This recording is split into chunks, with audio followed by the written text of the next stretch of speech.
Vamos a continuar con la palabra de Dios, hermanos, y quiero seguir hablando del tema de la oración. Hoy tengo algo sencillo pero muy significativo que decirles respecto a esto. Este tema que, como lo hablé la semana pasada, necesitábamos volver a la sencillez de orar. Y esta tarde voy a hablarle de lo que dice Lucas 18, versículo 1, así que abra ahí su Biblia, Lucas 18, 1. Ahí está una parábola que cita Jesús. Solamente voy a hablar de lo que dice el versículo 1, de ahí quiero tomar una enseñanza para ustedes en este día. Y antes de ir de lleno al pasaje, ¿cuántos recuerdan aquel himno que se llama Dulce Oración? ¿Alguien lo recuerda? ¿Sí? Dulce oración,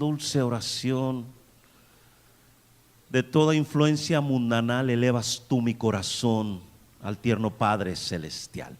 Pero ¿sabes que en inglés el título del himno es Dulce Hora de la Oración? O Dulce Hora para Orar. Es interesante eso, porque esa es una perspectiva correcta de la oración. Tiene que ser un tiempo maravilloso de deleite, un tiempo en que podamos disfrutar lo que el Señor hace en nuestras vidas, el poder estar en comunión con lo eterno, con el eterno, con Dios, con Jesús, por medio de su Espíritu Santo. Quiero explicarte una palabra que va a aparecer en este versículo y que resulta de gran importancia. Leo el versículo 1. También les refirió Jesús una parábola sobre la necesidad de orar siempre y no desmayar. Si bien hay varias palabras importantes, hay una que quiero ahorita explicar y es la palabra siempre. Siempre es un adverbio y esto es lo que indica esta palabra. En cualquier momento del tiempo, sin interrupción, se puede referir a la totalidad del tiempo o a la totalidad del tiempo considerado. Repito, en cualquier momento del tiempo, sin interrupción, se puede referir a la totalidad del tiempo o a la totalidad del tiempo considerado. Y número 2, el adverbio siempre es en todas las ocasiones en que es posible o se dan las circunstancias apropiadas. Repito, en todas las ocasiones en que es posible o se dan las circunstancias apropiadas. De tal manera que siempre resulta en ser un absoluto.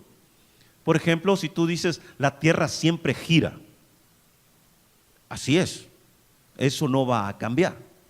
¿Correcto? Entonces, esa es la idea. Y nosotros necesitamos en esta tarde, o les invito a que usted tenga en esta tarde esa palabra presente, porque trasciende en el versículo que estamos estudiando en relación con la oración. Mire, el Evangelio de Lucas, alguien lo ha llamado el Evangelio de la oración, porque presenta a Jesús en los momentos decisivos e importantes de su vida orando. Por ejemplo, en su bautismo, Lucas 3:21. Antes de escoger a sus discípulos en Lucas 6:12, en el Getsemaní, antes de ser entregado para que fuera crucificado, esto es en Lucas 22, del 38 al 41. Pero también se le conoce así, hermanos, porque es el único evangelio que nos dice que Jesús había orado por Pedro antes de ser zarandeado por el maligno, antes de aquella negación que hace sobre Jesucristo. También, hermano, Lucas contiene 2 parábolas impresionantes y únicas sobre la oración. Hay una que se le conoce como el amigo inoportuno, que está en Lucas 11, del 5 al 13, y la que vamos a ver ahora, que se le conoce como la parábola del juez injusto, que está en Lucas 18, desde el 1 hasta el 8. Entonces, hermanos, todo esto hace de Lucas un evangelio interesante al hablar sobre la oración. La semana pasada yo le expliqué algunas cosas, no las voy a repetir ahora. Solamente quiero que mantenga en su mente y en su corazón que enfaticé que orar es tener comunión con Dios, es hablar con Dios. Eso es principalmente la oración, ninguna otra cosa, sino comunicarme, tener ese compañerismo, esa relación con Dios. Así que, hermano, según este versículo, Jesús comienza diciendo que es una parábola sobre la necesidad de orar siempre. Y entonces la palabra necesidad también tiene una connotación interesante. Mira, se define necesidad como esto: surge cuando existe un impulso imposible de controlar que lleva a los esfuerzos individuales que se encaminen en cierta dirección. Repito, surge cuando existe un impulso imposible de controlar que lleva a que los esfuerzos individuales se encaminen en cierta dirección. Una necesidad es algo de lo cual no puedes prescindir. Vamos, por ejemplo, tú no puedes dejar de tomar agua. Lo necesitas para tu subsistencia.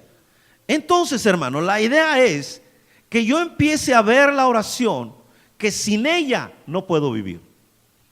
Como creyente, es natural que ores, es un resultado normal de entregar tu vida a Cristo, de buscar su rostro. Entonces, hermano, ahora se supone que la oración debe ser parte necesaria, no solo importante, sino necesaria de mi vida. Entrar en comunión con Dios, necesito orar. Y yo tengo que quitar cosas que a veces puedo pensar. Por ejemplo, la oración no es el último recurso, la oración tampoco es como un amuleto, ni siquiera es la pócima mágica que hace que todo sea posible. Usted ora para entrar en comunión con Dios y que el Señor haga su voluntad. Claro, oro para que algunas cosas Él actúe y sean transformadas, pero no es en primera instancia eso. En primera instancia es mi comunión con Dios. Que Dios puede hacer cosas, sí. El problema es, hermanos, que nosotros a veces pensamos así de la oración porque, no hombre, tú ora y ya. Sí, hermano, pero la oración es más que eso. Sí, es como si alguien me dice, quiero bajar de peso, pues haz ejercicio y ya. No, es más que eso. Porque tiene que saber qué tipo de ejercicio, tiene que saber qué tipo de alimentación. Hay más cosas. Y por eso yo quiero que en esta tarde usted, hermano, comprenda eso. Tengo que dejar de ver la oración como algo casual.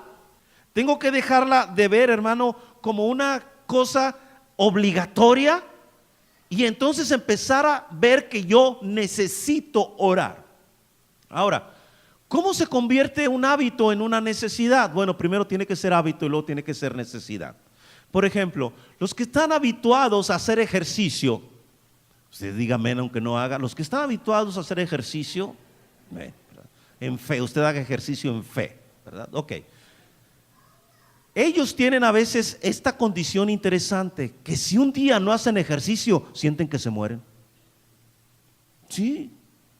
Andan todo el día enojados y como si algo no hubiera salido bien. ¿Qué le pasa? Pues no hizo ejercicio. Porque están acostumbrados y su cuerpo necesita que hagan ejercicio y también su mente, ¿verdad? Entonces ya se volvió un hábito y se volvió una necesidad. El cuerpo requiere que haga ejercicio. Entonces, hermano, si usted va a llegar al punto de que la oración sea una necesidad, usted necesita ejercitarse en la oración, necesita estar orando de continuo. Cuando se despierte en la madrugada por alguna razón, póngase a orar. Cuando vaya en el carro, póngase a orar. Cuando vaya caminando, póngase a orar.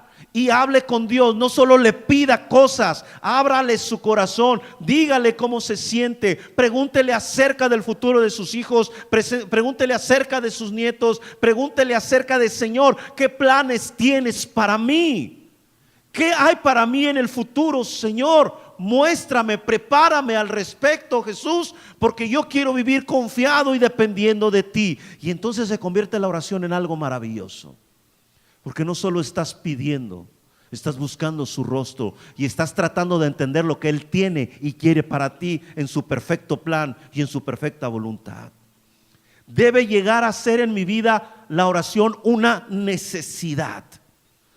Algo, hermano, de lo que no puedo prescindir. Entonces, hermano, por esa razón a veces nosotros no tomamos la oración con todo lo que conlleva, o la tomamos así como que es para los super espirituales. No sé a cuántos les han dicho esta frase: te encargo que ores porque a ti sí te escucha el Señor. ¿Alguien así le han dicho así? Tú que estás cerca de Dios, tú ora por mí. Qué cómodo, ¿no? O sea, yo no pienso orar, pero tú que oras ya, pues échale, ¿no? No, no, si estamos buenos para esas cosas, hermanos, ¿no? No, hay gente que se la vive de encargar orar, ¿no? No oran ellos, pero a todo el mundo le encargan que ore. Entonces, no, la necesidad de orar es mía. O sea, quien tiene que experimentar es eso, no la otra persona. De tal manera, hermana, que usted y yo, hermano, usted y yo, entonces debemos habituarnos para experimentar habituarnos a orar, para experimentar una necesidad de orar. Que mañana que se levante, hermano, su urgencia sea: necesito orar, necesito estar con el Señor. Y que si se siente incómodo o incómoda, sea porque no oró. O sea, que si tu esposo lo ves mal porque se pone ahí medio gruñón el tipo, tú puedas decir: es que no ha orado. Que si tu esposa por ahí también anda mal, o tus hijos, tus hijas, es que no han orado. Ahorita, que después de que oren, van a hacer una sedita, una miel. Ojalá y fuera así. Necesitamos, voy a decir una redundancia, necesitamos que la necesidad de orar se vuelva necesaria. Creo que entendió. La necesidad de orar. Usted y yo necesitamos orar. Y entonces viene nuestra segunda palabra, o la primera que mencioné. La necesidad de orar. ¿Cuándo, hermano? Siempre. ¿Cómo es esto? ¿Todo el día orando? O sea, ¿alguien puede orar todo el día literalmente? No creo que vaya en esa dirección. ¿Te acuerdas lo que dice 1 Tesalonicenses 5:17? Se lo debe saber de memoria. Todo cristiano se debe saber además de Juan 3:16. Orad sin cesar. ¿Ok? Y esto habla de constancia. Es como cuando Romanos dice: constantes en la oración. Y entonces, hermano, tenemos que, más allá del tiempo que podamos pasar en oración, se trata de la perseverancia, de la constancia, de la persistencia que yo tenga para orar.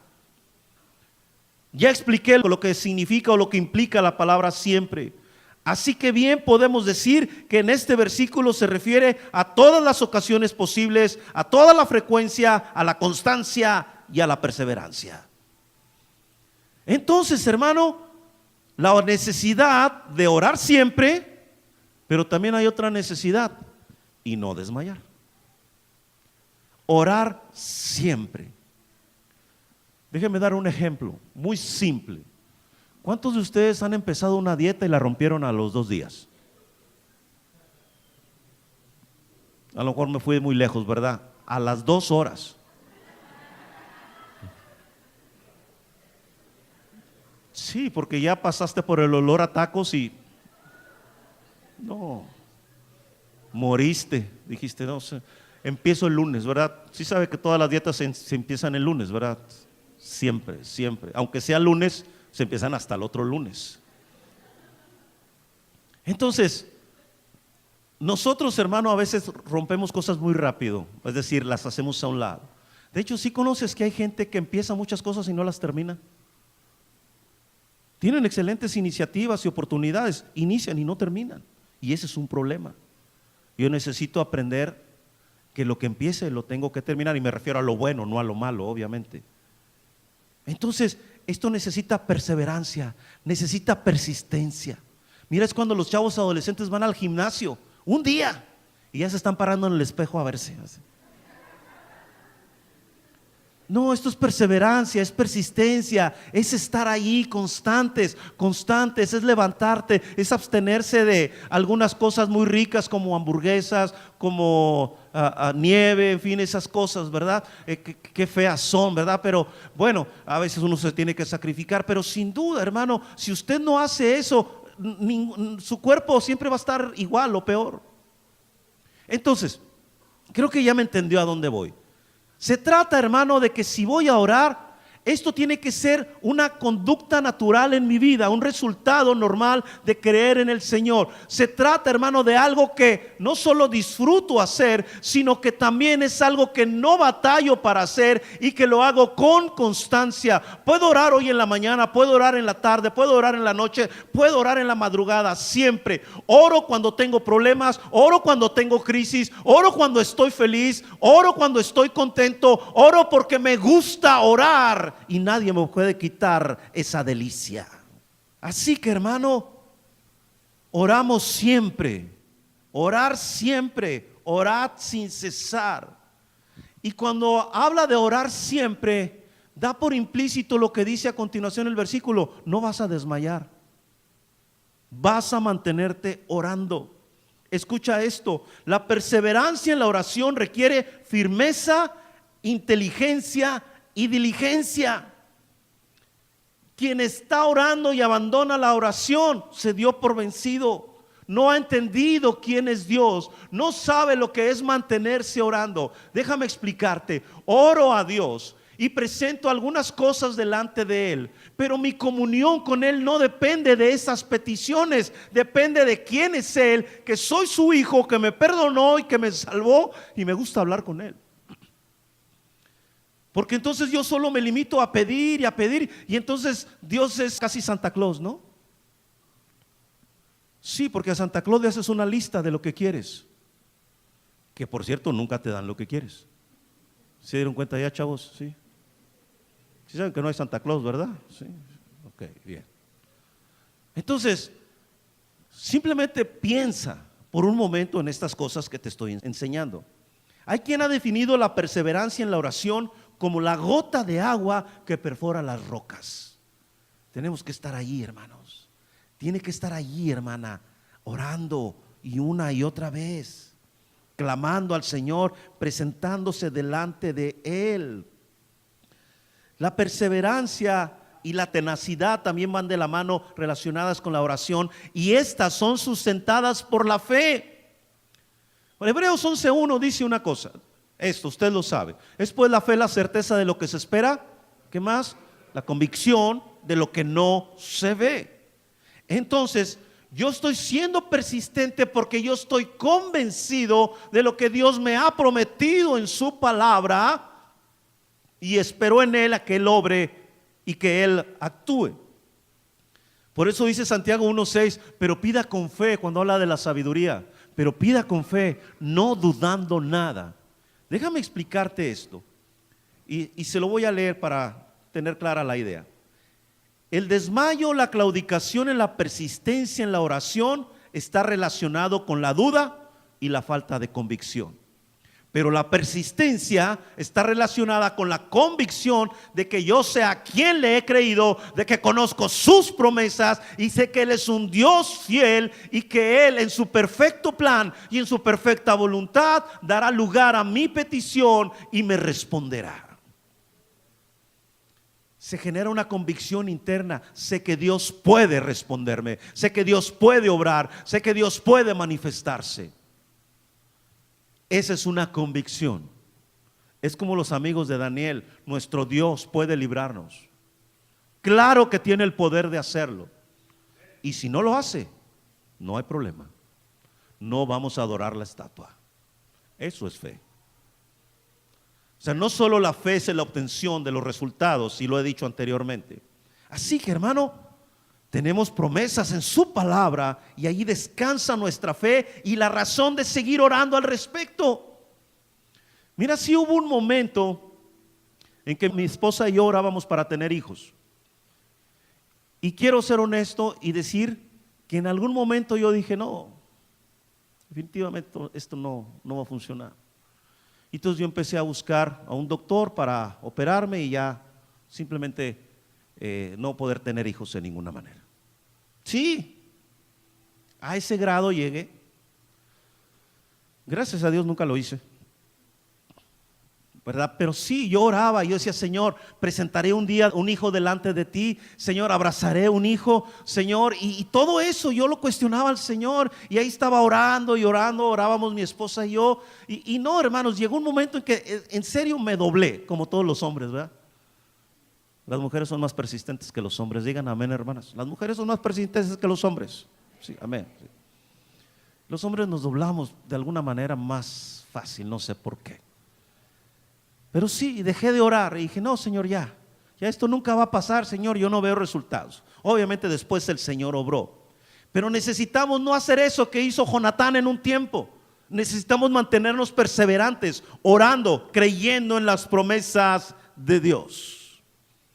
Orar siempre se refiere a continuidad, repito, a perseverancia, a constancia. Y claro que podemos orar siempre. Las hermanas y los hermanos que lavan platos hasta en ese momento pueden orar. Límpiame de toda mi maldad, Señor. Purifica a mis hijos, Señor. Y luego le das más fuerte, toca a mi esposa, Señor. Siempre puedes orar, siempre. No solo en tiempos de crisis.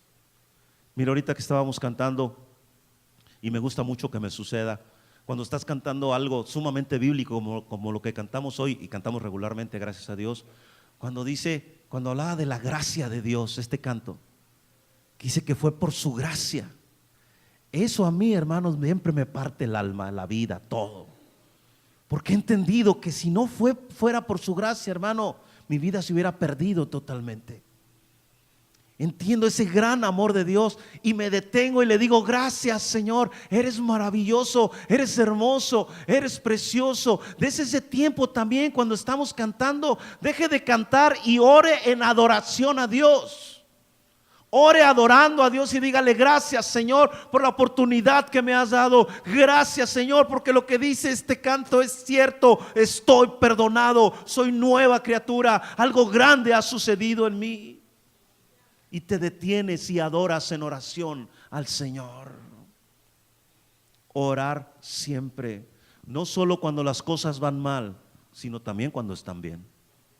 Orar siempre. Y luego dice, y con esto vamos a terminar, y no desmayar. Hay un autor que dice que estaría bien aquí la palabra descorazonarse, desalentarse, diríamos nosotros en un coloquial lenguaje mexicano, agüitarse. Sí, somos muy dados a descorazonarnos en nuestras oraciones.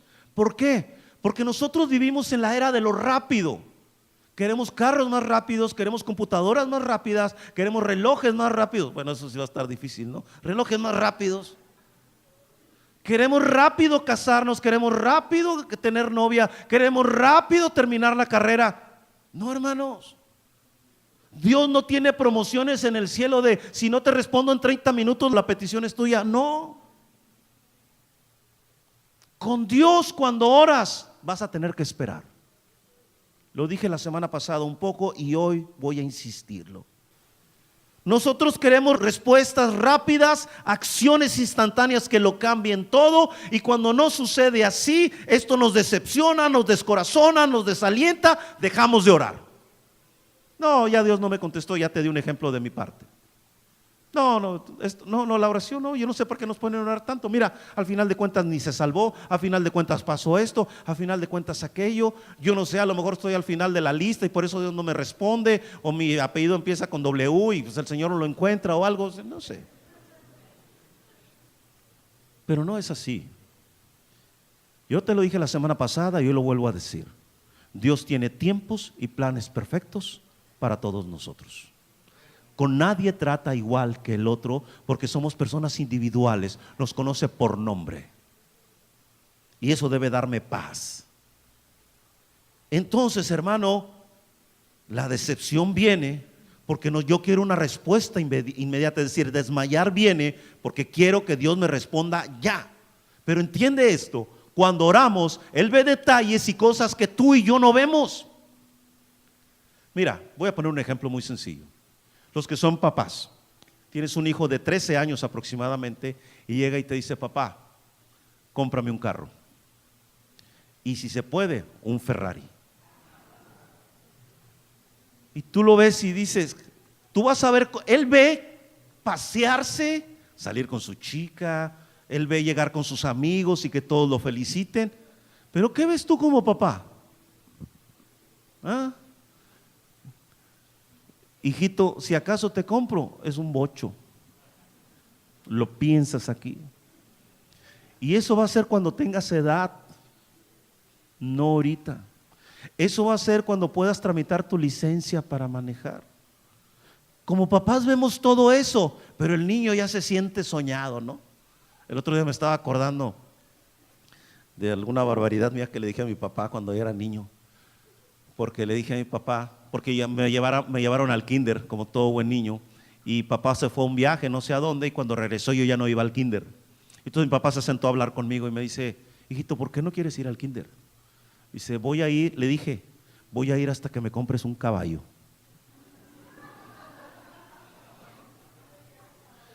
Y de veras, hermanos, que yo me soñaba llegando en caballo a la escuela y que todos mis amigos me vieran.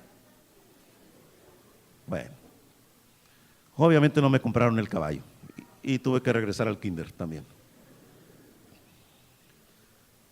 Dios ve cosas que tú y yo no vemos, y por eso necesitamos confiar en Él y esperar en Él. Lo que no te ha dado no es porque simplemente te haya dicho no. Son tiempos y son momentos en la perfecta voluntad de Dios y nada más. No te descorazones. Incluso, hermano, si llegara a decir que no, no hay problema. Él es Dios. ¿Cuántos a ustedes sus papás les dijeron que no a cosas que les pidieron? Así te dijeron no. ¿Sí? Ya se desahogaron, ¿verdad? Gloria a Dios. Sí. Un padre sabio en algún momento nos va a decir: no, hijito, es simplemente no. Porque no es lo mejor para tu vida, porque no es lo correcto para ti. Yo como tu papá sé que debo decirte que no. Pero traemos a niñitos de 10 años con su iPhone X10 o XM o quién sabe qué número haya. O sea, porque no sabemos decir que no. Y luego como ellos crecen así, cuando tú les dices que oren: ay mamá, Dios no me responde. Le estamos enseñando mal. Tienen que esperar. Escucha esta frase: Dios cree en el proceso por encima de la rapidez. Como creyentes, el hecho de esperar, hermano, es un trabajo, un proceso que Dios hace del carácter nuestro como cristianos. Vamos, en el proceso en que está, en el que tú oras y recibes la respuesta a tu oración, hay un proceso al que tú y yo somos sometidos, y ese proceso es para trabajar tu carácter. Y no me refiero a temperamento, me refiero a las cualidades que nos distinguen como cristianos, al fruto del Espíritu de Dios en nuestra vida. Es decir, hermano, que el Señor va a limar aspereza, nos va a pulir, nos va a templar, nos va a poner a prueba, porque esa es la única forma de llegar a tener una fe fuerte. No hay otra manera. Por eso en ocasiones, hermano, usted siente que se tarda. No, te está preparando para que cuando venga la respuesta a la oración, tu carácter como creyente esté lo suficientemente firme y fuerte, y entonces sí puedas manejar la respuesta a la oración. De otra manera no vas a poder.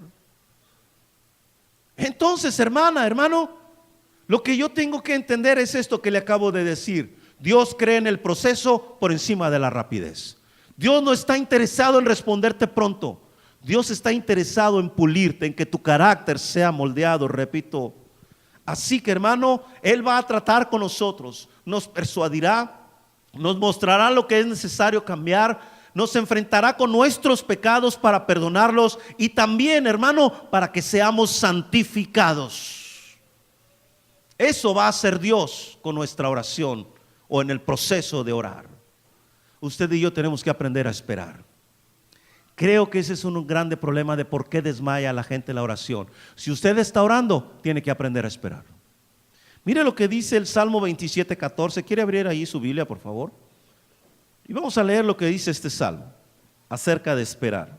Aguarda a Jehová, esfuérzate y aliéntese tu corazón, sí, espera a Jehová. Salmo 39 ahora, versículo 7. Mira lo que dice. Y ahora, Señor, ¿qué esperaré? Mi esperanza está en ti. El Salmo 43:5, que es parecido a lo que dice el 42 en una de sus partes. Mire lo que dice. ¿Por qué te abates, oh alma mía, y por qué te turbas dentro de mí?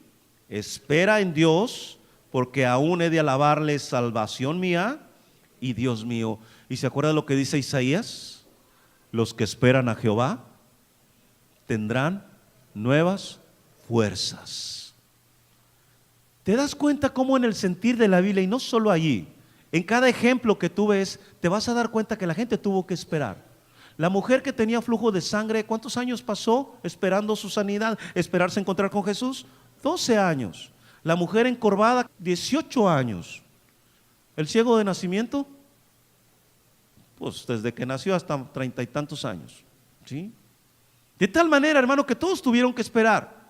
Zacarías, padre de Juan el Bautista, ¿recuerdas? Tu oración ha sido escuchada, querías tener un hijo, ya lo vas a tener, pero Zacarías ya es un viejón y sin embargo tiene un hijo.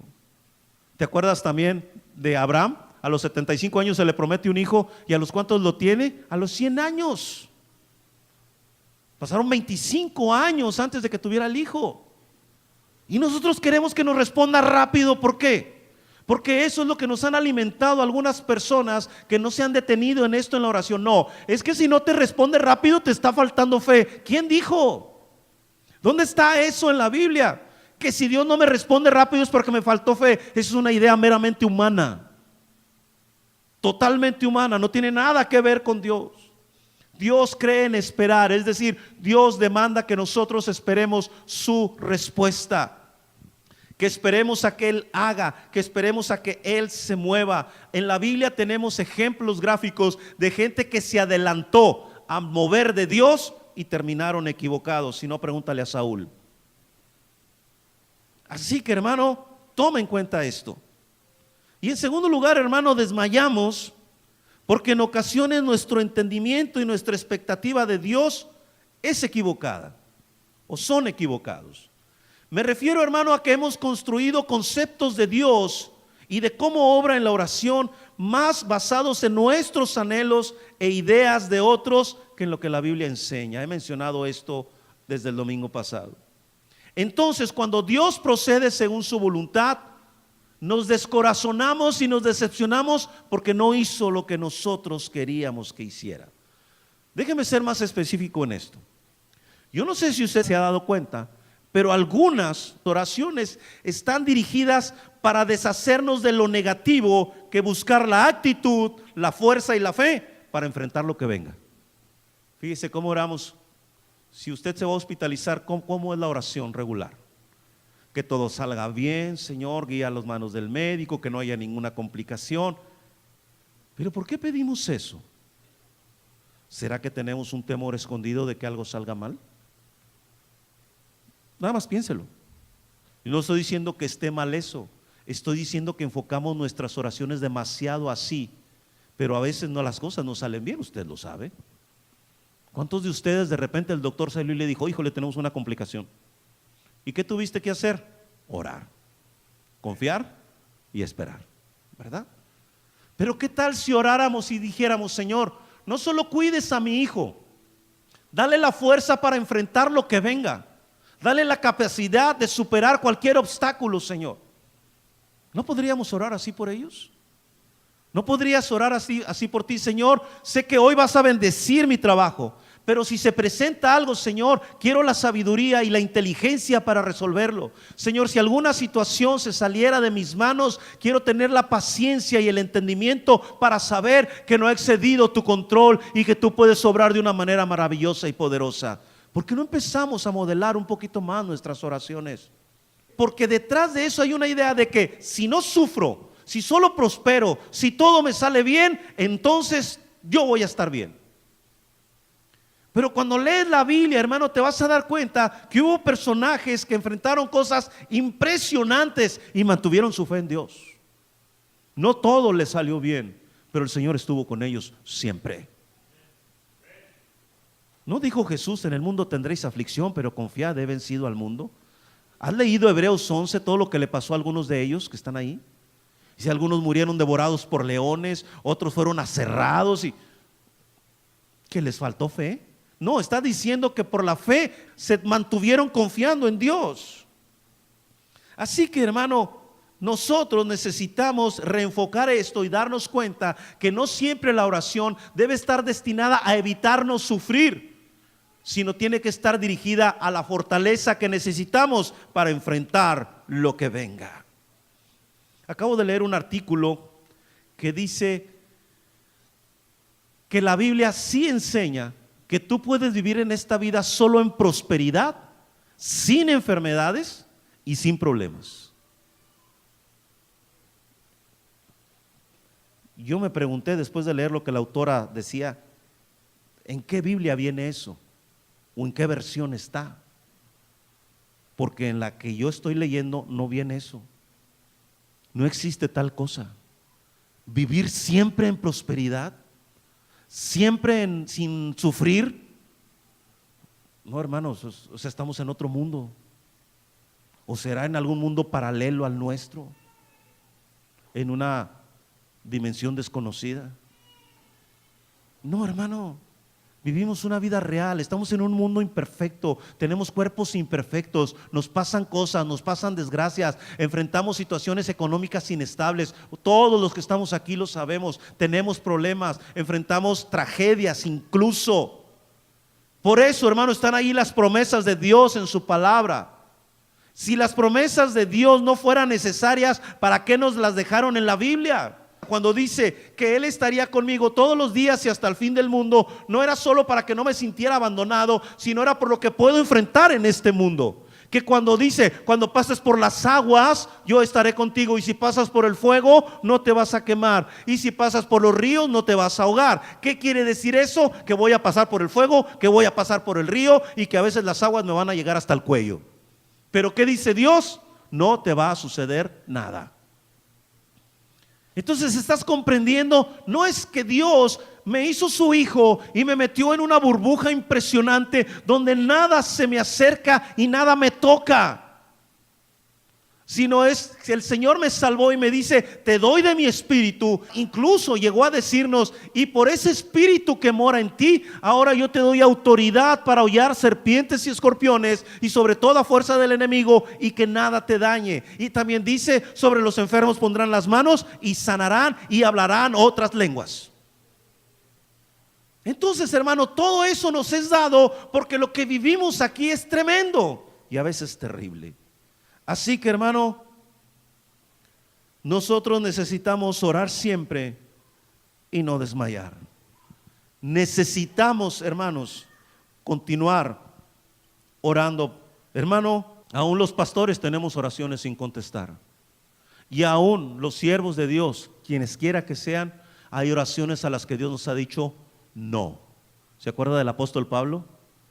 3 veces le he dicho al Señor que lo quite de mí, y el Señor me ha dicho que no, que mi gracia es suficiente. Aprendemos a vivir así porque Dios nos llena todo. Incluso, hermano, yo he aprendido que en ocasiones la respuesta de Dios va a ser tan diferente de lo que tú pediste, porque lo único que te va a dar es su presencia. Pero ¿sabes qué? Su presencia es suficiente. No te voy a dar eso, pero te voy a dar de mi presencia para que sigas adelante. Y eso también debe darme gozo. Debe darle gozo a usted y a toda persona que dice ser hija del Señor. Entonces, hermano, muy sencillo, necesitamos orar. Necesitamos orar siempre. Necesitamos orar siempre y no desmayar. Siga orando. ¿Qué hay en este presente y futuro respecto a esa oración? Descúbralo a los pies del Señor. Pero no deje de orar. Siga orando. Siga orando hasta que el Señor responda y le diga aquello que usted necesita saber. Amén. Póngase de pie, vamos a orar. Señor, síguenos guiando en tu palabra. Y sigue llevándonos, Señor, a entender que no podemos desmayar en cuanto a orar. Señor, que se hace necesario en nuestra vida que la oración, más allá de ser un hábito, se convierta en una necesidad. Que seamos persistentes en la oración, perseverantes, Señor. Que no nos demos por vencidos. Que no venga el maligno a tratar de engañarnos, Señor, de que nada sucederá, Señor, o de que lo que estamos haciendo está equivocado. No, Dios. Permítenos escuchar la voz de tu Espíritu, que nos dice eso: clama a mí y yo te responderé y te enseñaré cosas grandes y ocultas que tú no conoces. Así que, Señor, como iglesia, como familias, como creyentes, seguiremos orando, Señor. Y esta tarde volveremos a orar. Y antes de dormir tendremos un tiempo, Señor, de oración. Y si llegásemos a despertar en la madrugada, oraremos, Señor. Y cuando amanezca, volveremos a orar. Oraremos en medio de los problemas, pero oraremos también en medio de la bendición. Oraremos con lágrimas, pero también oraremos con risas, Señor. Oh Dios, enséñanos a esta persistencia, constancia, permanencia en la oración. Que ninguno de los que está aquí, Señor, se pierda de esta maravillosa bendición. Así que, Señor, estamos en tus manos. Y cada petición que tenemos sigue estando en tus manos, Señor. No nos permitas descorazonarnos, desalentarnos, desmayarnos, sino que lo que hemos escuchado en esta tarde, Señor, nos lleve a nuevamente doblar la rodilla y seguir orando, seguir esperando en ti a que tú obres, a que tú te manifiestes acorde con tu perfecta voluntad. Así que, Señor, la gracia de Jesucristo, el amor del Padre y la comunión del Espíritu sean con cada uno de nosotros, ahora y siempre. Amén, Señor, y amén.